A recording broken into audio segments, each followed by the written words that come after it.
31. pēdējā izaicinājuma diena. Pateikt, ka gāja viegli, nē, es samelotu, bet, jā, tāda laba pieredze. Un šodien es pagatavošu veselīgu kokteili. Te man ir sasaldēts avenes un mango. Bišķiņas atlaidināju. Klāt es likšu augu pienu bez cukura. Un vēl, kas man mājās ir, kopš ir draudzējis ar korālīšiem, šāds te produkts, Daily Delicious, kuram ir klāt olbaltumvielas, proteīns un vitamīni. Tas ir viss tas, kas mums vajadzīgs pēc 25 gadiem. Lūk, to visu es sablenderēšu un nosvinēšu. Parasti es kokteļus taisu ar kefīru, bet tā kā man kefīrs mājās nav, šoreiz būs ar pienu. Redzēs, es domāju, ka būs garšīgi.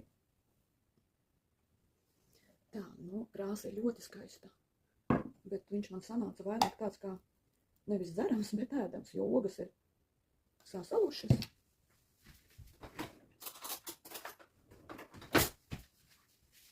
Jā, tiešām.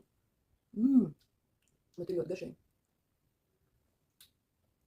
Jā, tā kā saldējums. Lai visām forša diena.